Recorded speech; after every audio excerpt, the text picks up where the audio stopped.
Assalamualaikum warahmatullahi wabarakatuh.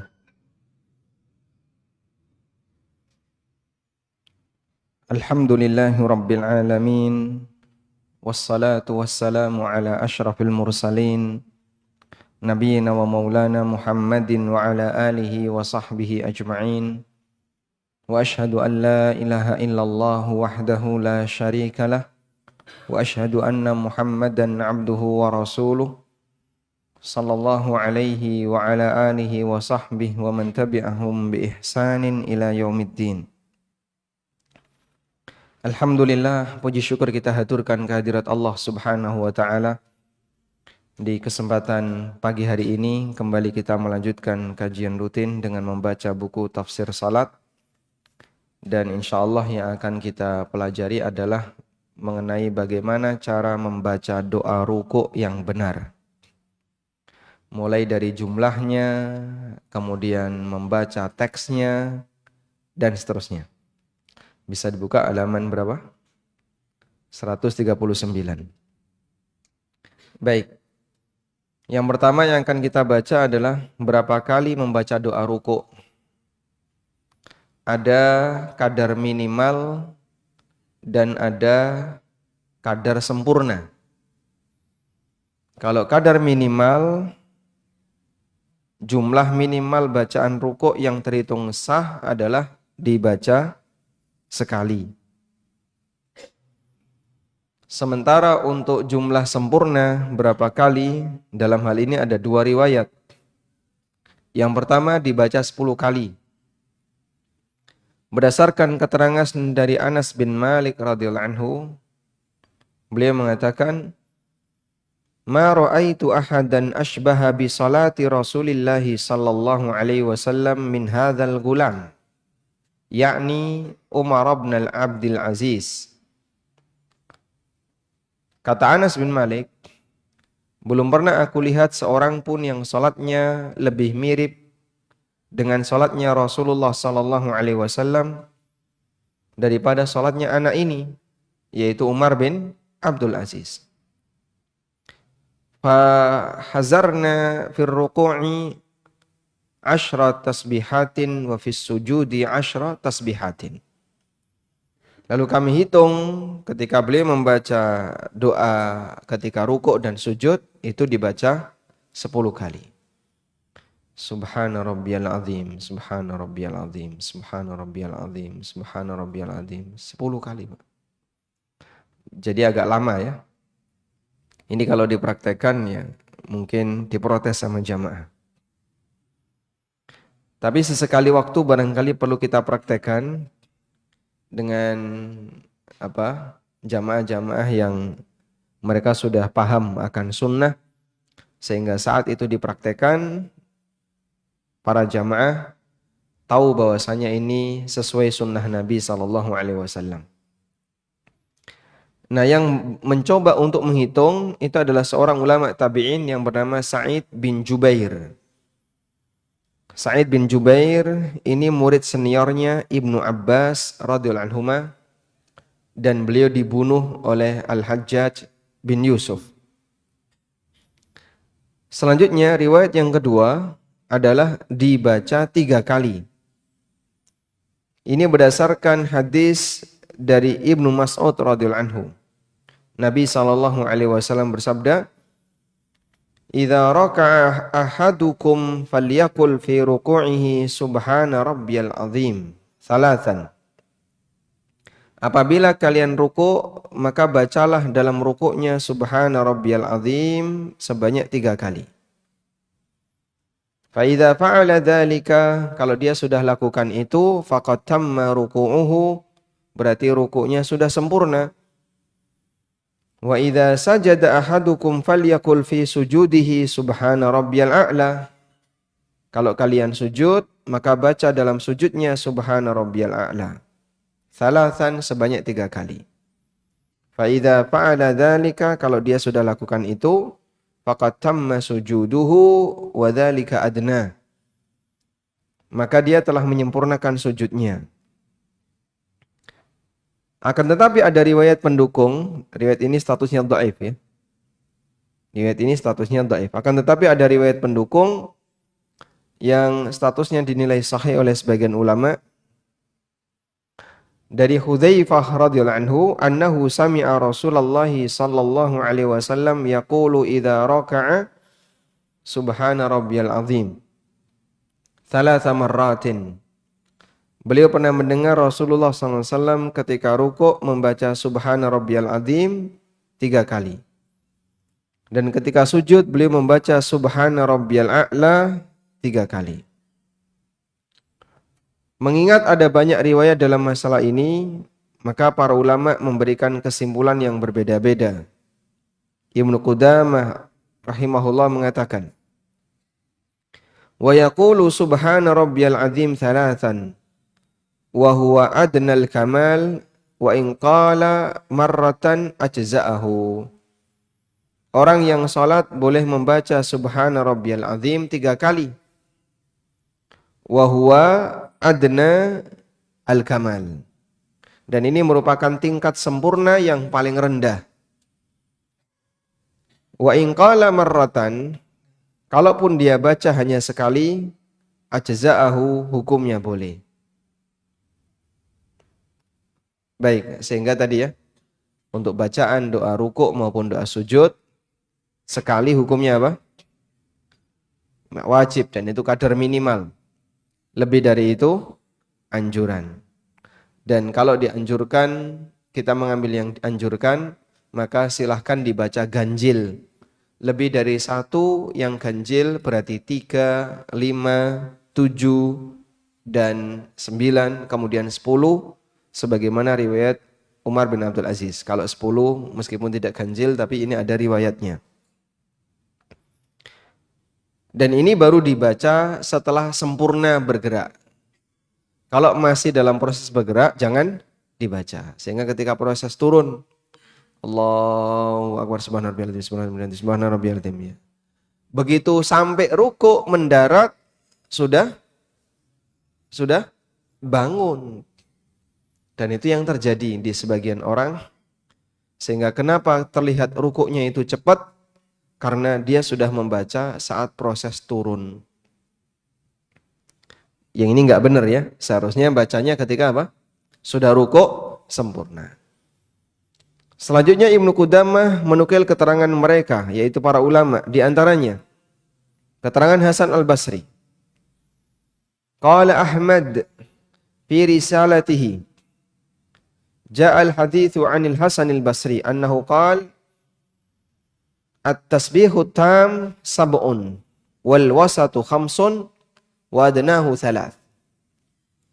Imam Ahmad menyebutkan dalam risalahnya tentang salat dari Hasan al-Basri. Beliau pernah mengatakan tasbih yang sempurna adalah 7 kali. Kalau pertengahan 5 kali. Minimal 3 kali. Agar ganjil, dan ganjil itu di atas 1. Maka minimal 3 kali. Yang dimaksud minimal di sini adalah minimal yang bisa disebut sempurna. Dan minimal yang diperbolehkan adalah minimal yang hanya sekali. Kemudian keterangan Al-Qadhi Abu Ya'la. Wa qala al-qadhi al-kamil fit tasbih in kana munfaridan ma la yukhrijuhu ila sahwi wa fi haqqil imam ma la yashukku al-ma'mumin. Kalau menurut Al-Qadhi Abu Ya'la, jadi penyebutan Al-Qadhi dalam masing-masing madhab itu berbeda. Penyebutan Al-Qadhi kalau dalam madhab Hambali itu adalah Al-Qadhi Abu Ya'la. Kalau dalam madhab Hanafi Al-Qadhi adalah Abu Yusuf Al-Ansari. Kalau dalam madhab Syafi'i Al-Qadhi adalah Al-Qadhi Husain atau Al-Qadhi Iyad. Sehingga masing-masing penyebutan Al-Qadhi itu tergantung dari siapa ulama yang mengatakannya. Siapa ulama yang mengatakannya. Kalau yang mengatakan Ibnu Qudamah, beliau bermadzhab Hambali, maka yang dimaksud Al-Qadhi Iyad. Al-Qadhi Abu Ya'la. Karena hanya mengatakan Al-Qadhi berkata demikian. Nah itu kalau enggak dititeni siapa yang mengatakan, ini Al-Qadhi siapa? Karena Al-Qadhi itu artinya hakim. Dan ada beberapa ulama madhab yang mereka jadi hakim. Dan ada sebagian yang jadi menteri. Menteri agama. Seperti Al-Wazir Ibnu Hubairah. Sebutan-sebutan Al-Wazir. Sehingga dulu tokoh-tokoh besar itu mereka adalah sebagiannya pejabat negara. Meskipun dia ulama besar. Al-Hafidh Ibnu Hajar itu qadhi di Mesir. Dan karya beliau banyak, tulisan beliau sangat banyak. Dan kesibukan beliau juga sangat padat. Dan menjadi al-qadhi. Baik, manusia-manusia yang menjadi guru umat dengan ilmu yang mereka miliki, Allah Subhanahu wa taala meninggikan derajatnya dan mereka menjadi orang-orang hebat di negaranya. Andaikan negara di aturannya ya, diawasi oleh orang-orang semacam ini, Masya Allah. Syariat begitu terjaga dengan baik dan rakyat akan bisa mendapatkan pengaruh dari keadilan yang mereka miliki. Mahkamah-mahkamah agung itu orang-orang kayak gini dulu ya. Sehingga mereka orang yang sangat jauh dari yang namanya suap, jauh dari yang namanya sogok, jauh dari yang namanya punya kepentingan. Menegakkan hukum pasti sesuai dengan apa yang berlaku. Tidak karena kepentingan.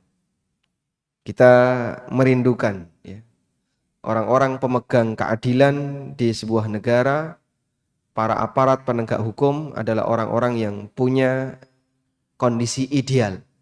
Bukan yang orang oleh masyarakat dicurigai. Kalau oleh masyarakat saja dia sudah dicurigai, paling-paling suka makan kayak gini. Dan dia menjadi penegak, aparat penegak hukum. Nah, itu berarti bisa jadi ada banyak praktek yang nggak beres di depannya. Baik, sekarang coba kita lanjutkan. Al-Qadhi Abu Ya'la mengatakan, waqala al-Qadhi, kata Al-Qadhi Abu Ya'la, al-kamil fit tasbih, untuk jumlah tasbih yang sempurna. Ingkana munfaridan, kalau dia sholat sendirian. Kalau dia sholat sendirian. Maka berapa jumlah tasbih yang sempurna? Boleh sebanyak-banyaknya. Yang penting jangan sampai lupa jumlah rakaat. Sehingga misalnya rukuk, saking banyaknya doa rukuk yang dia baca, bingung dia. Ini rukuk rakaat pertama atau kedua?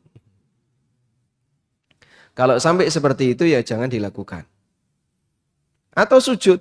Ketika sujud saking lamanya, sampai dia itu lupa. Ini sujud yang pertama atau sujud yang kedua. Tadi sudah duduk di antara dua sujud atau belum duduk di antara dua sujud. Jangan sampai dilakukan seperti ini. Terlalu lama sampai menyebabkan orangnya lupa. Lupa di posisi keberapa. Makanya kata beliau, boleh sebanyak-banyaknya selama tidak sampai lupa. Wa fi haqqil imam, sementara untuk imam, ma la yashukku 'alal ma'mumin. Boleh sebanyak-banyaknya selama tidak memberatkan makmum. Dan itu berbeda-beda melihat kondisi makmum. Nek makmume tua-tua, nek rukuk ya aja suwe-suwe, nggih. Mesakno boyoke, ngerti, Pak. Tapi nek makmume sok nom-nom, anak pondok misalnya, lalu jadi imam di pesantren, nah itu nggak ada toleransi. Dan santri nggak boleh protes. Pak Imam, kok lama sekali rukuknya, berdirinya, sujudnya. Kamu santri bukan? Santri, nggak boleh protes. Sehingga ketika sholat, karena jamaahnya seragam, santri, Pada saat sholat tuh ada yang rukuk jungkel Pak. Karena rukuk itu saking lamanya, ngantuk itu sampai jungkel Pak. Ini memang tidak pernah saya jumpai, tapi cerita dari sebagian kawan. Ada beberapa santri ketika rukuk itu saking lamanya itu sampai jungkel. Karena ngantuk. Ketika sujud, Allahu Akbar, bangkit di antara dua sujud, dia nggak tangi-tangi Pak. Ini ngapain kok nggak bangun-bangun padahal sudah terlalu lama? Bukan karena nambahi doa, keturun. Saking lamanya. Baik. Maka kalau seperti ini berbeda-beda antara satu masjid dengan masjid yang lain. Boleh diperlama tapi memperhatikan kondisi apa? Makmum. Apabila makmumnya itu kira-kira tidak boleh lama-lama, ya jangan lama-lama. Ibnu Qudamah melanjutkan, wa yuhtamalu ayyakunal kamalu asyra tasbihatin lianna Anasan rawa anna an-nabiyya sallallahu alaihi wasallam kana yusalli ka salati Umar bin Abdul Aziz fahazzu dzalika bi asyri tasbihatin. Dan juga bisa dipahami bahwa hitungan sempurna itu adalah 10 kali tasbih. Subhana rabbiyal azim, subhana rabbiyal azim, subhana rabbiyal azim, subhana rabbiyal azim. Sebanyak 10 kali. Karena Anas meriwayatkan bahwa Nabi SAW pernah melakukan salat yang kata beliau salatnya mirip seperti yang dilakukan oleh Umar bin Abdul Aziz. Kemudian para ulama tabi'in menghitungnya, ternyata beliau membaca 10 tasbih. Baru bangkit. Baik. Lalu kita buat kesimpulan di sini. Kesimpulannya bahwa mengenai jumlah bacaan ketika rukuk dan sujud tidak ada angka baku. Jumlah minimal dibaca sekali, jumlah maksimal tidak ada batas. Selama tidak sampai menyebabkan orang yang sholat jadi apa Pak? Lupa. Jangan sampai karena kesuwen sampai turu, jangan sampai. Dan bagi imam ada batasan, yaitu jangan sampai memberatkan makmum. Wallahu a'lam. Baik. Kemudian tolong ketika membaca doa itu sambil dinikmati.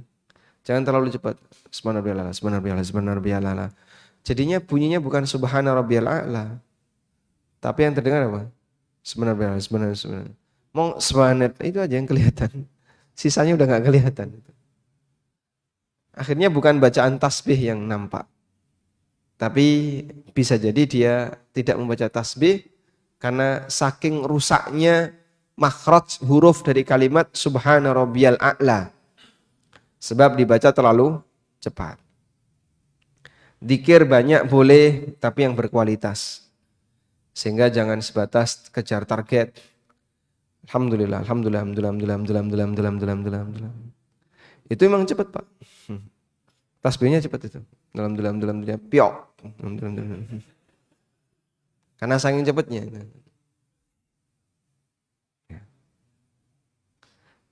Kadang Allahu Akbar itu yang terdengar apa? Hah? Robar. Allahu Akbar, Allahu Akbar, Allahu Akbar. Saking cepatnya itu, sampai yang terdengar hanya robar. Zikir apa ini? Ada juga orang yang diajarkan, kalau saking cepatnya orang zikir, akhirnya ketika dia baca itu tinggal Allah. Jadi yang terbaca Allahu, kemudian cuma dibaca hu. Maka zikirnya cuma dibaca hu. Hu itu bukan siapa-siapa. Enggak ada nama Allahu. Ada enggak nama Allahu? Yahu misalnya. Kita memanggil Allah, Yahu, wahai hu. Enggak boleh. Hu bukan nama Allah. Dan ada orang yang diajari zikir untuk hanya membaca hu. Tapi maksudnya kan Allahu. Ya, betul maksudnya. Niat harus diiringi dengan praktek yang benar. Niatnya benar, prakteknya salah, ya kita salahkan. Maksud saya membaca Fatihah. Tapi cuman saya baca amin. Sehingga ketika sholat, Allahu Akbar, Bismillahirrahmanirrahim, amin, Allahu Akbar. Sah nggak sholatnya? Kenapa tidak? Kamu nggak baca Fatihah, sudah diwakili amin dalam niat saya. Ada nggak Al-Fatihah cuma diwakili amin? Nanti rusak semua Al-Quran. Akhirnya Al-Quran diwakili kul, Allahu Akbar. Saya membaca satu Quran dengan diwakili kata kul. Terus takbir. Sudah khatam Al-Quran. Rusak nanti jadinya. Dan begini, Pak. Kita diperintahkan untuk memuji Allah ya. Memuji Allah. Memuji itu apa, Pak? Memuji itu apabila menyebutkan nama plus sifat pujian. Sifat terpuji. Kalau ada orang mengatakan Joko gitu ya. Ini memuji Joko atau tidak? Memuji atau tidak, Pak? Tidak. Kecuali kalau di sini diiringi kalimat yang lain. Misalnya Joko pinter, Joko pinter, Joko pinter. Nah itu baru isinya pujian. Joko, tapi tidak ada kalimat yang lain. Itu tidak mengandung pujian. Dan juga tidak mengandung celaan. Kalau yang mengandung celaan ya Joko, Budu, Joko, Budu, Joko, Budu. Nah, itu mengandung celaan. Karena dia dikasih sifat yang menunjukkan celaan. Paham di sini ya? Makanya kata Syekhul Islam, kalau ada orang yang hanya menyebut Allah, Allah, Allah. Hanya kalimat ini yang dibaca. Allah, Allah, Allah, Allah, Allah, Allah, Allah, Allah. Hanya kalimat ini yang dibaca. Hanya kata Allah yang terucap. Ini tidak memuji dan tidak mencela. Karena tidak ada sifat tambahan yang dicantumkan setelahnya. Tapi kalau orang menyebut Allahu Ahad, Allahur Rahman, Allahur Rahim, Allahus Samad, atau Allahu Akbar, Alhamdulillah, Subhanallah, La ilaha illallah, baru di situ ada unsur pujiannya. Kalau Allah saja hanya nyebut nama, itu tidak ada unsur pujian. Sama seperti ketika kita mengatakan nyebut nama orang, Joko, Joko, Joko, Joko. Kamu ngapain? Ya manggil Joko. Itu memuji Joko atau tidak? Tidak. Karena di situ tidak mengandung tambahan sifat yang isinya pujian. Baik. Apalagi kalau cuman hu. Ini yang dipanggil siapa? Siapa yang dipanggil ini? Saya manggil Allah. Nggak ada nama Allahu. Coba sebutkan dalam Al-Quran. Nama Allahu itu ada nggak? Atau dari hadis? Nggak ada. Pak, itu singkatan, Pak. Masa sih nama kok disingkat? Nama Bapak apa? Ya. Kalau sekarang kan pakai inisial ya. ANB. Misalnya. Tapi itu nama manusia. Disingkat silakan. Kalau orang mau menyingkat nama Ar-Rahman, Ar-Rahim, kemudian Ar-Ra'uf, Ar-Ra'uf. Ini semua kan nama-nama Allah ya. Mau disingkat apa? Rara. Gitu, Pak. Siapa itu Rara? Rahman Rahim. Terus dipanggil Rara, Rara, Rara. Ini malah nyelok orang nih. Bukan memanggil Allah Subhanahu wa taala. Karena itu panggillah nama Allah sesuai dengan nama yang ada dan jangan disingkat, jangan dibuat nama yang lain. Walillahil asmaul husna fad'uuhu biha wa dharul ladzina yulhiduna fi asma'i sayujzauna ma kanu ya'malun. Allah Subhanahu wa taala perintahkan akan hal itu. Coba kita lihat. Fad'uuhu biha. Di surat Al-A'raf ayat 180. Walillahil asmaul husna. Allah memiliki asmaul husna. Fad'uhu. Da'a yad'u itu artinya apa, Pak? Memanggil. Fad'uhu, maka panggillah dia, yaitu Allah, biha, dengan nama itu. Panggillah dia Allah dengan nama itu. Wadharul ladzina yulhiduna fi asma'i. Biarkan orang-orang yang mereka melakukan penyimpangan terhadap nama Allah. Yang mereka menyelewengkan nama Allah atau memberi nama untuk Allah tapi dengan nama yang tidak pernah Allah ajarkan. Misalnya nyebut Allah dengan nama Bapa, Tuhan Bapa.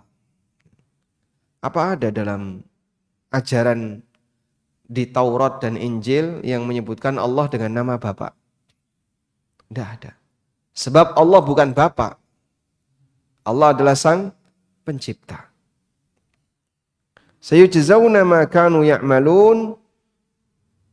Mereka akan dibalas terhadap apa yang telah mereka kerjakan, yaitu penyimpangan terhadap nama-nama Allah, dan Allah tidak ridha. Kita saja apabila mendapatkan kartu undangan tertulis nama kita yang salah, biasanya gimana, Pak? Protes. Itu orangnya, komentar dia. Wah, anak ini nggak kenal saya dia. Ditulis misalnya, dokter siapa.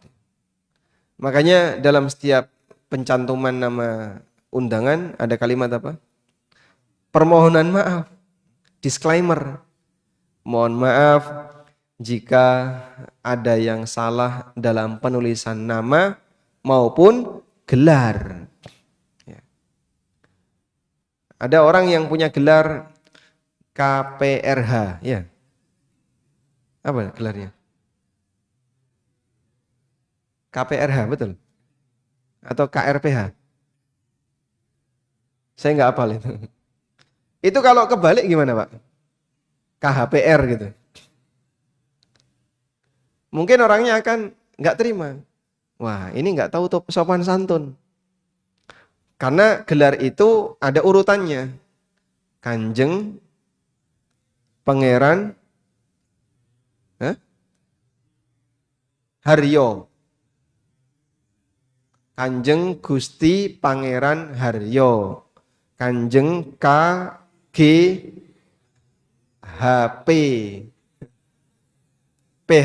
KGPH. Itu kan ada urutannya ya. Kalau itu nggak dipenuhi dengan baik dan nggak biasa, meskipun orang Jogja kan nggak biasa dengan gelar-gelar seperti itu. Kalau nggak dipenuhi dengan baik, bisa jadi orangnya marah dan menganggap ini tidak sopan dan seterusnya. Apalagi untuk hak Allah Subhanahu wa taala. Makanya untuk nama Allah, tolong berikan nama yang sebenarnya. Saya nggak tahu kalau orang nyebut pangeran.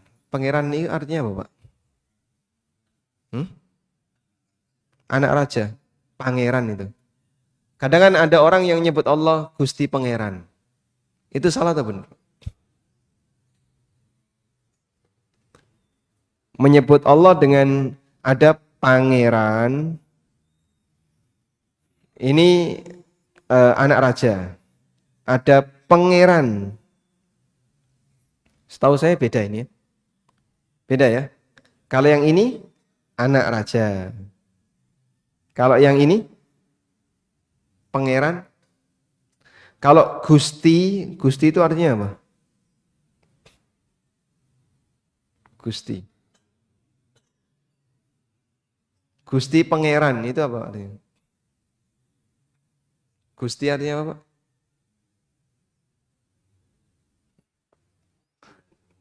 Gelar kemuliaan. Gusti itu setahu saya Sayyid. Kalau dalam bahasa Arab. As-Sayyid. Artinya tuan. Pemimpin. Dan salah satu di antara nama Allah Sayyid. Nabi SAW mengatakan Allahu huwas Sayyid. Allah lah sang sayyid. Kalau dalam bahasa Inggris, sayyid itu Sir. Ini gelar orang Inggris ya. Untuk menyebut orang yang punya jasa digelari dengan Sir. Nah, mungkin bahasa kita Gusti ya. Betul enggak? Kalau Anda setuju dengan ini, maka jika ada orang yang bertanya, boleh enggak menyebut Allah dengan Gusti, Gusti Allah? Mugi Gusti Allah ngijabahi. Itu boleh atau tidak? Jika Gusti artinya Sayyid, maka nyebut Gusti Allah boleh. Karena memang Allah itu As-Sayyid. Dan As-Sayyid boleh diberikan kepada makhluk. Makanya di antara nama Nabi Muhammad SAW juga Sayyid. Beliau mengatakan, Ana sayyidu waladi Adam, wala fakhra. Aku adalah sayyid bagi seluruh keturunan Adam, bukan karena sombong. Sehingga di antara nama beliau adalah Sayyid. Maka kita boleh menyebut Sayyidina Muhammad. Sehingga Gusti ini dipakai untuk nama manusia biasa. Gusti Rondo misalnya. Atau Gusti Dudo. Misalnya ya. Orang punya nama seperti itu. Itu boleh atau tidak? Boleh karena kata Gusti di situ artinya adalah Sayyid. Wallahu a'lam. Baik, berkaitan dengan nama ini perlu diperhatikan sebab ada ancaman khusus bagi orang yang melakukan penyimpangan terhadap nama Allah Subhanahu wa taala. Gimana? Saya nggak paham. Pangeran itu bahasa apa? Jawa. Nah, jenengan orang Jawa saat ini. Kalau tangleti nggih. Apa arti dari pangeran? Hah? Ya, Yogja lebih Jawa. Jogja lebih Jawa daripada Jawa Timur. Monggo. Iya, boleh. Ada banyak nama Allah yang boleh dipakai untuk makhluk. Rahim, nama Allah boleh dipakai untuk makhluk. Nabi Muhammad SAW itu sebutannya bil mu'minina raufur rahim. Disebut dalam Al-Quran. Allah menyebut manusia itu Sami Basir.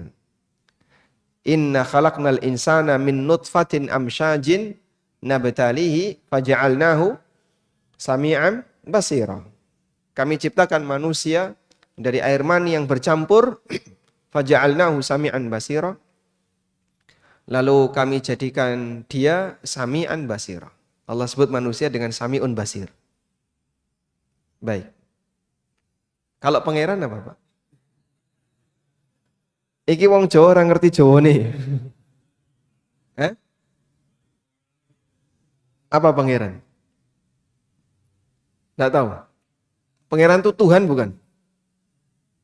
Bukan. Enggak tahu.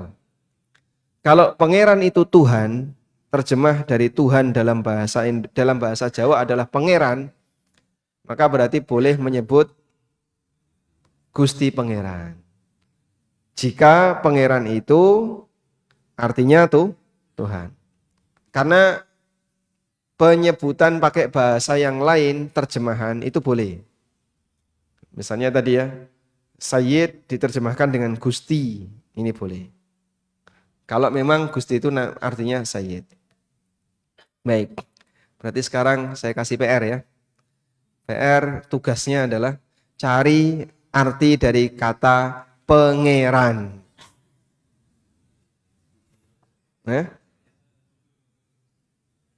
Cari di Google. Bukan standar, karena Google kan punyanya orang Amerika. Jenengan wong Jawa. Begitu? Ada kamus bahasa Jawa yang ilmiah gitu ya. Kayak KBBI itu ada nggak? Baik. Tugas ya. Nanti kita akan bahas di pertemuan berikutnya insya Allah. Karena ada banyak orang yang tanya seperti ini, boleh nggak nyebut Allah dengan Gusti, nyebut Allah dengan Pangeran? Karena salah nyebut itu dilarang. Kalau artinya sesuai dengan makna yang benar, boleh. Nah, kita perlu tahu apa arti dari kata Gusti, apa arti dari kata Pangeran. Wallahu a'lam. Sekarang kita lanjutkan. Dilarang membaca Al-Quran ketika ruku. Ada sebuah amalan di mana ketika itu kita dilarang membaca Al-Quran, yaitu ketika ruku dan sujud. Dalam hadis dari Ibnu Abbas radhiyallahu anhuma, Nabi SAW bersabda, "Ala wa inni nuhitu an aqra'al Qur'ana raki'an wa sajida. Amma ar-ruku'u fa'azzimu fihi rabba, wa amma as-sujudu fajtahidu fid du'a, faqaminun ayyustajabu lakum." Ketahuilah bahasanya aku dilarang untuk membaca Al-Quran ketika ruku dan sujud. Kalau ruku itu tempat untuk mengagungkan Allah. Fa'azzimu fihi rabba. Maka agungkanlah Allah Subhanahu wa taala di dalamnya. Sehingga agar orang lebih fokus membaca Subhana Rabbiyal Azim, lebih fokus mengagungkan Allah, maka waktunya jangan dipakai untuk baca Al-Quran. Wa amma sujud, dan adapun sujud, fajtahidu fid du'a, bersungguh-sungguhlah digunakan untuk berdoa, faqaminun ayyustajabu lakum, berpeluang besar akan diijabai. Berpeluang besar akan diijabai. An-Nawawi mengatakan, fihi nahyu an qiraatil Qur'ani fir ruku'i was sujud, wa innama wadhifatur ruku' at-tasbih. Dalam hadis ini terdapat larangan untuk membaca Al-Quran ketika ruku' dan sujud. Karena tugas ketika ruku' adalah memperbanyak tasbih. Wa wadhifatus sujud at-tasbih wa du'a. Dan tugasnya sujud adalah memperbanyak tasbih dan berdoa. Bagaimana kalau ada orang yang baca Quran ketika ruku' dan sujud? Falau qara'a fi ruku'in aw sujudin ghairal fatihati kuriha. Kalau orang itu membaca Al-Quran ketika rukuk dan sujud selain baca Al-Fatihah, hukumnya makruh. Walam tabtul salatuhu, tapi salatnya tidak batal. Sehingga larangan ini menurut An-Nawawi adalah larangan makruh. Wallahu a'lam. Baik. Selanjutnya begini. Tadi kita sebutkan ya, dilarang membaca apa? Dilarang baca Al-Quran ketika rukuk atau sujud. Pertanyaannya, bagaimana kalau orang baca doa dari Al-Quran ketika sujud? Kalau baca doa dari Al-Quran ketika sujud, hukumnya gimana? Kenapa? Boleh. Kenapa boleh? Tergantung niat. Dan Nabi SAW mengatakan, innamal a'malu bin niyat wa innama likulli imri'in ma nawa. Sesungguhnya setiap amal itu harus ada niatnya, dan hasil dari sebuah perbuatan tergantung dari niat. Maka karena niatnya doa, dihitung doa meskipun diambil dari Al-Quran. Wallahu a'lam. Selanjutnya, bagaimana hukum berdoa ketika ruku'? Berdoa ketika ruku',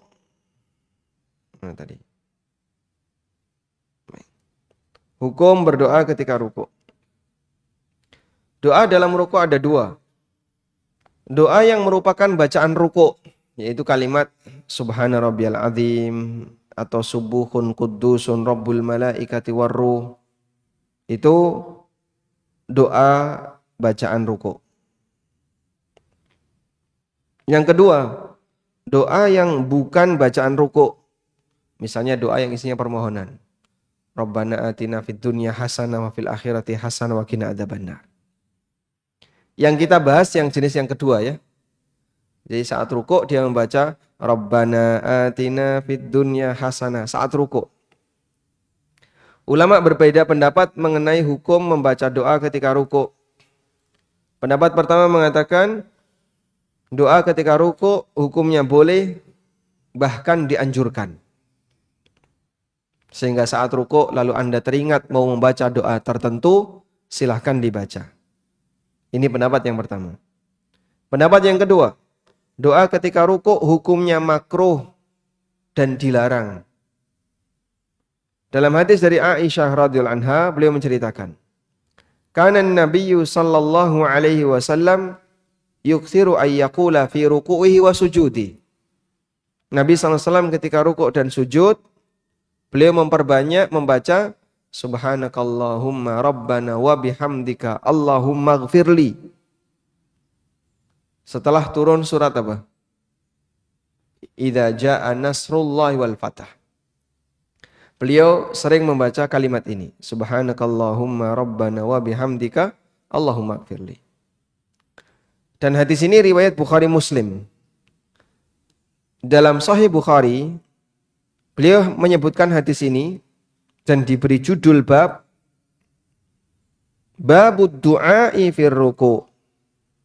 Bab doa ketika ruku'. Ibnu Rajab menjelaskan dalam syarah Bukhari, wa ammad du'a'u fir ruku' faqad dalla haditsu Aisyah alladhi kharrajahu Bukhari hahuna. Pembahasan terkait doa ketika ruku' telah disebutkan dalam hadis Aisyah yang diriwayatkan oleh Bukhari di sini. Alastihbabihi yang menunjukkan anjurannya. Wa ala dzalika bawwabal Bukhari hahuna, karena itulah di sini Imam Bukhari membuat judul bab doa ketika ruku'. Dan ini merupakan pendapat mayoritas ulama. Dan diriwayatkan dari Ibnu Mas'ud, beliau sesuai dengan pendapat ini. Wa qala Malik, sementara Imam Malik mengatakan yukrahu du'a'u fir ruku'i duna sujud. Makruh untuk berdoa ketika ruku' namun tidak makruh untuk sujud. Wastadalla bi hadithi Aliin anin Nabi sallallahu alaihi wasallam, dan ulama ini berdalil, Imam Malik berdalil dengan hadis Ali bin Abi Thalib dari Nabi sallallahu alaihi wasallam, ammar ruku'u fa'azzimu fihi rabbah. Ketika ruku' perbanyaklah membaca subhana rabbiyal azim. Namun pendalilan Imam Malik dinilai kurang tepat oleh Ibnu Daqiqil Id karena hadis itu tidaklah menunjukkan larangan, sehingga beliau menyimpulkan hadis Aisyah merupakan dalil bolehnya berdoa ketika ruku'. Sementara hadis yang menyatakan ketika ruku' agungkanlah nama Rabbmu dengan membaca subhana rabbiyal azim, dan ketika sujud perbanyaklah berdoa, menunjukkan bahwa yang lebih utama doa dilakukan ketika sujud meskipun tidak dilarang ketika ruku'. Walhamdulillahirabbil alamin. Insyaallah dipahami, Pak? Baik, udah selesai ya. Berapa menit lagi? 10 menit lagi. Nah, wassallallahu ala nabiyyina Muhammadin wa ala alihi wa sahbihi wasallam.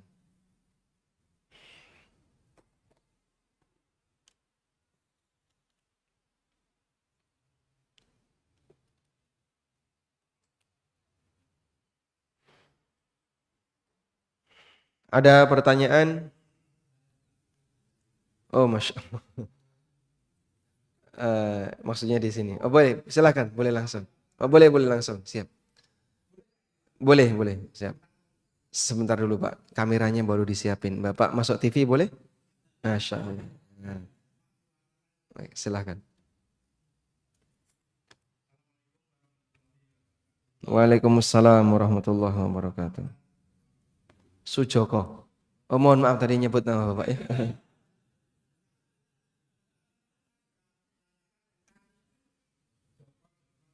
Mm. Gimana? Hmm? Iya.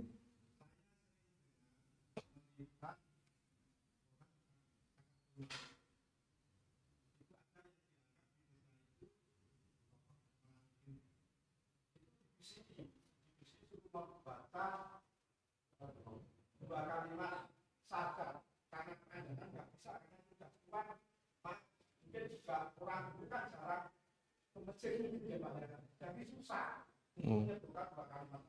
Hmm.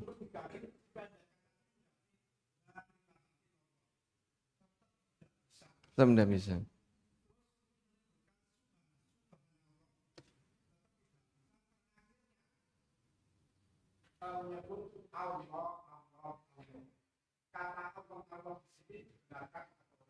Masya Allah. Baik. Oke, alhamdulillah. Baik. Waalaikumsalam warahmatullahi wabarakatuh. Oke. Sujoko nggih. Su itu apik, Joko. Eh? Pun mantu dereng, Pak. Wis mantu tapi sek Joko nggih, Masya Allah. Baik. Barakallahu fikum, Pak Sujoko nggih. Baik, pemirsa karena tidak mendengar suara tadi pertanyaan maka saya ulang ya. Jadi, wahai pemirsa, pertanyaannya adalah bagaimana hukumnya ketika ada orang yang dalam kondisi sakaratul maut, lalu ketika ditalkin susah mengucapkan dua kalimat syahadat. Akhirnya dipendekkan jadi Allah. Karena baca la ilaha illallah tidak bisa. Kemudian dipendekkan jadi Allah. Itu bagaimana hukumnya? Yang diajarkan oleh Nabi SAW bacaannya bukan Allah, tapi la ilaha illallah. Makanya lafadz yang beliau sampaikan, lakinu mautakum la ilaha illallah. Talkinlah orang yang mau mati di antara kalian dengan kalimat la ilaha illallah. Faman kana akhiru kalamihi la ilaha illallah dakhalal jannah. Karena siapa yang kalimat terakhir keluar dari lisannya adalah kalimat la ilaha illallah, maka dia akan masuk surga. Itu teks hadisnya. Sehingga kalau kita ditanya talqin yang benar gimana? Ikuti sebagaimana teks hadis, yaitu mengucapkan la ilaha illallah. Nah, masalahnya dalam kondisi tertentu kangelan, berat. Apalagi orangnya wis tua dan jarang zikir. Sehingga disuruh mengucapkan la ilaha illallah, bingung dia, nggak bisa. Dalam posisi sakit, mepet dengan kematian. Maka yang mungkin bisa keluar hanya kalimat mengigau ya, mengerang. Mungkin yang bisa keluar hanya itu. Kalimat selain itu berat sekali. Boleh nggak kemudian kita ajarkan hanya Allah, Allah, yang penting dia nyebut. Sehingga mengucapkan kalimat Allah. Maka kalau seperti ini sifatnya pengecualian Pak. Sebab ini kondisi darurat. Dan Allah Ta'ala berfirman, fattaqullaha mastata'tum. Bertakwalah kepada Allah semampunya.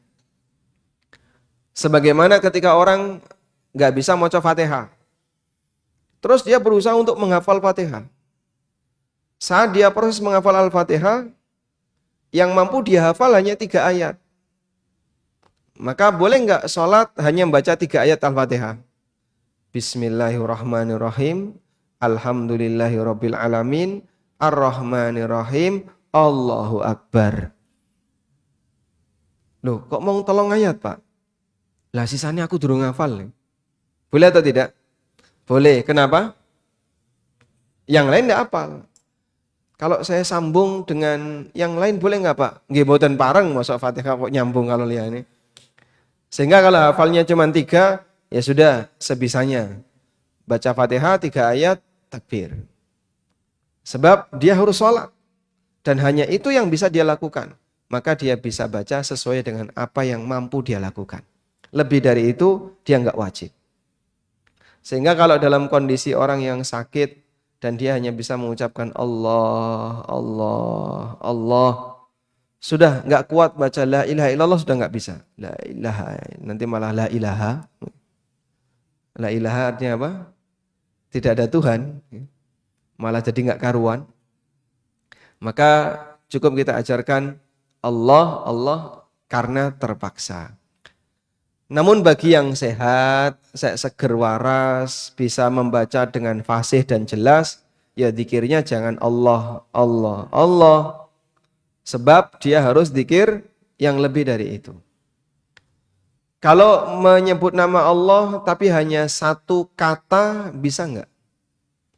Bisa. Ar-Rahman, Ar-Rahman, Ar-Rahim. Seperti yang dilakukan oleh Bilal. Bilal waktu disiksa oleh Umayyah bin Khalaf, itu kan ditindih batu ya. Dadanya ditindih batu, diterik matahari, sudah tanahnya panas, batunya ini panas, ditaruh di dadanya. Sesek itu dadanya. Jangankan batu ya, kadang kita nyemplung ke air ya, kena tekanan air saja, rasanya apa Pak? Sesek. Sehingga ketika bicara itu ngos-ngosan. Karena ini ditekan. Maka Bilal hanya bisa mengucapkan Ahad, Ahad, Ahad. Dat yang Maha Esa, Dat yang Maha Esa. Dan itu berisi pujian. Karena salah satu di antara nama Allah adalah Ahad. Qul huwallahu ahad. Sehingga itu pujian kepada Allah. Ahad, Ahad. Hanya Allah, Esa, Sang Esa. Maka seperti ini boleh. Andaikan orang tadi diajari ahad, ahad. Insya Allah kalau dia mengucapkan itu dan dia tahu maksudnya adalah Allah, boleh. Wallahu a'lam. Ngaten Pak? Ya, alhamdulillah. Ada beberapa pertanyaan. Mengapa ada orang yang rajin salat tapi masih melakukan perbuatan keji dan mungkar? Bukankah salat itu bisa mencegah dari perbuatan keji dan mungkar? Bahkan bisa jadi kita semua yang ada di sini sudah melakukan salat dan kita masih melakukan perbuatan keji dan mungkar. Maka kita tidak berbicara orang di luar, yang di sini saja sedang melakukan salat atau melakukan salat dan dia juga melakukan perbuatan maksiat. Karena yang namanya maksiat itu selalu diulang-ulang oleh manusia, sebab mereka makhluk yang tidak maksum. Ngerti nggih? Baik. Terus apa makna innas salata tanha 'anil fahsya'i wal munkar? Salat itu mencegah dari perbuatan keji dan mungkar. Ada 3 makna yang dijelaskan oleh para ulama. Makna yang pertama, salat mencegah dari perbuatan keji dan mungkar, maksudnya adalah apa yang kamu baca dalam salat itu isinya nasihat. Yang nasihat itu melarang orang untuk berbuat keji dan mungkar. Begitu? Apa yang kamu baca dalam salat itu isinya apa? Nasihat. Yang melarang orang untuk berbuat keji dan mungkar. Sampai di sini paham insyaallah? Baik. Meskipun bisa jadi orangnya tidak nurut dengan nasihat yang dia baca dalam sholat. Contoh misalnya, si A itu mencegah dari perbuatan keji dan mungkar. Maksudnya apa? Nasihatnya si A, mencegah dari perbuatan keji dan mungkar. Kita sudah datang ke si A, dapat nasihat. Keluar dari tempatnya si A, mungkin nggak kita melakukan maksiat? Mungkin, padahal sudah dinasihati. Jangan melakukan ini, jangan melakukan ini, jangan melakukan ini. Tapi ketika kita meninggalkan si A, kita melanggar nasihat itu. Maka tetap bisa kita katakan si A mencegah dari perbuatan keji dan mungkar. Tapi orang ini tidak nurut sama si A. Bacaan Al-Quran yang kita baca ketika sholat itu mencegah dari perbuatan keji dan mungkar. Tapi kita nggak nurut dengan bacaan yang kita baca ketika sholat. Ini dipahami insya Allah penjelasan ini. Ini pendapatnya Ibnu Umar. Tafsir seperti ini pendapatnya Ibnu Umar. Pendapat yang kedua. Inna salata tanha anil fahsya'i wal munkar. Sesungguhnya sholat itu mencegah dari perbuatan keji dan mungkar. Maksudnya adalah orang ketika sholat dia nggak bermaksiat. Contoh, ada sekelompok ibu-ibu misalnya. Komplotan ibu-ibu. Komplotan atau gerombolan? Jamaah. Sedang gerenengan. 10 orang sedang gerenengan. Rasan-rasan gerenengi si A. Ya. Ini dijadikan sebagai bahan gerenengan. Ghibah. Apa hukumnya? Dosa besar. Di tengah gerenengan terdengar adzan subuh. Masya Allah ya. Berarti gerenengannya sebelum subuh itu. Di tengah gerenengan terdengar adzan sholat, adzan subuh misalnya, atau adzan asar. Loh, wis adzan. Akhirnya mereka menghentikan majelis gerenengan itu, terus sholat. Majelis ghibah ditinggalkan, mereka sholat. Saat mereka sholat, kegiatan gerenengan masih lanjut atau tidak? Hah? Tidak ya? Tidak. Sehingga di tengah mereka sholat, dosa besarnya itu berhenti. Maka sholat ini mencegah mereka dari perbuatan keji dan mungkar. Betul nggak berarti di sini? Sehingga sholat mencegah dari perbuatan keji dan mungkar, minimal adalah saat orang itu sholat dia tidak maksiat. Ada orang misalnya judi. Di tengah sedang judi terdengar adzan. Jumatan, bubar forum judinya. Akhirnya mereka Jumatan. Saat mereka sholat Jumat, judi enggak? Tidak. Maka sholat mencegah mereka dari perbuatan keji dan mungkar. Sehingga tidak ada yang salah dari firman Allah ini. Ini makna yang kedua. Makna yang ketiga. Yang dimaksud sholat bisa mencegah dari perbuatan keji dan mungkar, artinya adalah kalau orang sholatnya itu berkualitas, sangat bagus, lahir batinnya bagus, maka bisa memberikan pengaruh orang untuk meninggalkan maksiat. Sehingga dia takut untuk berbuat maksiat, karena hidayah yang diberikan oleh Allah berupa cahaya dari pengaruh sholat yang dia kerjakan. Dan ini pendapat yang paling sering kita dengar. Maka kalau ada orang yang sudah rajin sholat, namun kok masih rajin maksiat, berarti bisa jadi sholatnya tidak berkualitas. Ilmu agama yang mana yang wajib kita pelajari? Ilmu yang wajib kita pelajari itu ilmu yang disebut dengan ilmul hal. Ada sebuah buku, Pak. Buku ini sangat ma'ruf. Judulnya Ta'limul Muta'allim. Ta'limul Muta'allim karya Az-Zarnuji. Ya, coba. Seperti ini bukunya. Seingat saya ini buku bahasa Arab pertama yang saya pelajari waktu saya masih SMP. Tapi gak ngerti. Karena gurunya beliau Mbah Nawawi, Kiai Nawawi di Lamongan ya. Beliau waktu ngajarkan ini ya diejakan, kemudian terjemahan Pegon.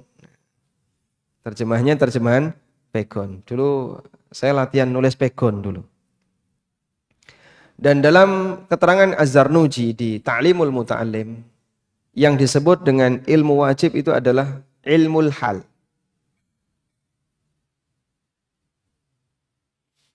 Ilmu al-hal. Al-hal itu kondisional. Bu niki kondisional ini ditulis Pegon pripun niki, Pak? Ilmul hal adalah ilmu kondisional. Kondisional itu menyesuaikan kondisi masing-masing hamba. Sehingga yang sudah punya kewajiban zakat, wajib belajar ilmu tentang zakat. Sering durung duit game bayar zakat, ya nggak wajib belajar zakat. Yang sudah kewajiban haji, wajib belajar piye carane haji. Yang mau umroh, wajib belajar piye carane umroh. Sing ora duit, Pak, nggak belajar nggak apa-apa, karena dia belum mampu. Sehingga sifatnya kondisional. Dan ada kondisi semua muslim pasti melakukannya. Contohnya apa? Akidah. Itu kan semua muslim harus punya. Tauhid, semua muslim harus punya. Salat, semua muslim harus melaksanakan. Puasa, bagi yang mampu, semua muslim harus melaksanakan. Untuk ilmu-ilmu seperti ini, nggak boleh nggak tahu. Termasuk turunannya yang banyak dalam masalah muamalah. Ya. Di sini bakul ada nggak bakul? Yang bakul angkat tangan, bakul. Banyak ya, ada banyak bakul di sini ya. Berarti kan dia perlu tahu halal haram dalam transaksi jual beli. Gimana? Karena itu ilmu hal bagi dia. Atau karyawan, ada karyawan? Ada. Yang bukan bakul dan bukan karyawan ada? Pengangguran berarti dia. Nah, yang karyawan dia perlu tahu ilmu tentang karyawan. Sehingga setiap orang punya kondisi yang berbeda-beda. Itu yang dimaksud dengan apa? Ilmu al-hal. Intinya ilmu yang jika tidak dipelajari, orang akan terjerumus dalam perbuatan dosa. Itulah ilmu al-hal. Wallahu a'lam.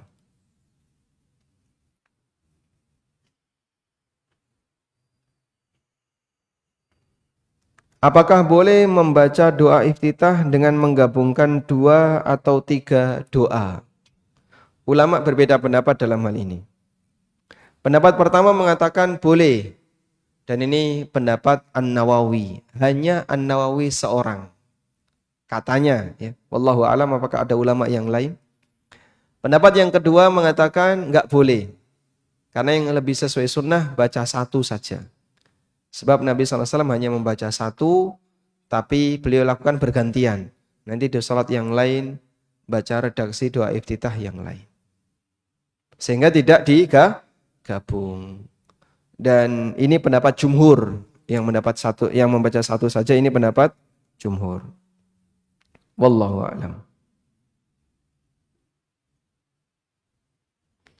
Apakah sholat sunnah qobliyah subuh adakah bisa dikerjakan langsung setelah sholat wajib?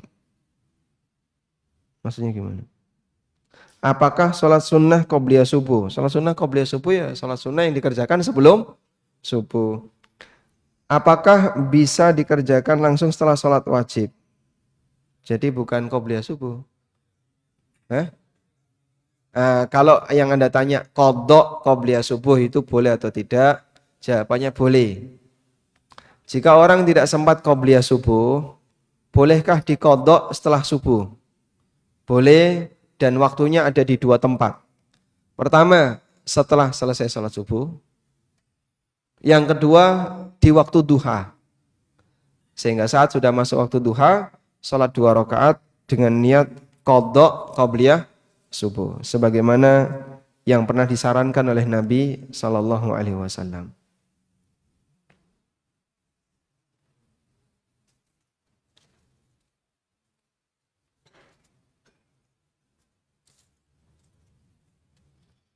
Assalamualaikum. Waalaikumsalam. Salat tobat dan salat hajat.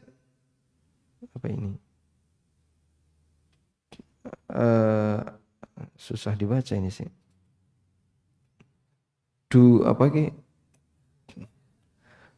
Waktu apa yang baik? Dilakukan ya. Dilakukan waktu apa yang baik? Salat tobat dan salat hajat. Salat tobat sebenarnya begini ya, kalau dilihat dari teks hadisnya, barang siapa yang merasa terbebani dengan dosa, misalnya dia habis melakukan sesuatu, terus dia ketakutan. Melakukan sesuatu terus dia ketakutan. Maka Rasulullah SAW minta, lakukanlah wudu, kemudian sholat 2 rakaat. Khusyuk dalam sholat itu. Allah Subhanahu wa taala akan mengampuni dosa-dosanya. Sehingga dalam hal ini sholat tobat dilakukan tepat ketika orang selesai berbuat maksiat. Tidak harus di waktu khusus yaitu malam hari. Sedangkan untuk sholat hajat ini hadisnya tentang sahabat yang minta kepada Nabi SAW agar disembuhkan penyakitnya. Kalau tidak salah beliau ini buta, lalu datang kepada Rasulullah SAW minta agar didoakan sehingga butanya sembuh. Maka Rasulullah SAW meminta kepada sahabat ini, kamu sholat 2 rakaat, kemudian berdoa. Dan itu yang dimaksud sholat hajat. Kalau kerja di tur, bawa tamu belanja dan mendapatkan amplop, apa halal? Amplop dari mana? Dari toko. Dari toko ya. Itu tips. Dan pada asalnya nggak boleh. Kecuali jika pihak perusahaan mengizinkan. Karena kan beliau karyawan. Dan seperti ini tidak boleh dijadikan sebagai yang mempengaruhi kebijakan supir. Sehingga supir itu kadang ngampir no jamaah itu ke toko ya yang mahal karena dia dikasih tips. Saya pernah seperti itu Pak, naik bis diampir no ke sebuah toko. Saya nggak ke toko itu, tapi saya ke belakang nyari supirnya di mana. Ternyata dikumpulkan, para supir-supir bis itu dikumpulkan di satu ruangan. Ada satu ruangan, ada TV-nya, terus ber-AC. Di situ banyak supir semua. Saya ikut masuk di situ. Semuanya ngeliatin saya. Karena dia lihat, mosok penampilan kayak gini kok supir kan.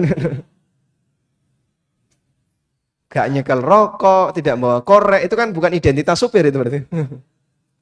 Semuanya pada ngeliatin. Kok dong ngeliatin saya kenapa? Mereka tuh takut karena mau pembagian amplop, ada orang satu di sini. Itu di daerah Magelang ya. Ada pusat oleh-oleh. Saya nyoba ke belakang, supir kok do kumpul ning kene kok tak melbu aku. Jadi mereka sampai ketakutan seperti itu. Karena wallahu alam, mungkin sebenarnya kalau itu di perusahaan mereka dilarang, tidak boleh menerima, maka hukumnya haram untuk menerima. Tapi kalau perusahaan tempat dia bekerja mengizinkan, insya Allah tidak masalah. Wallahu ta'ala alam, pas jam 6 ya. Demikian yang bisa kita bahas. Semoga apa yang kita kaji ini bermanfaat. Wassallallahu ala nabiyyina Muhammadin wa ala alihi wa sahbihi wa sallam. Wa akhiru da'wana anil hamdulillahi rabbil alamin. Subhanakallahumma wa bihamdika. Asyhadu an la ilaha illa anta astaghfiruka wa atubu ilaik. Wassalamualaikum warahmatullahi wabarakatuh.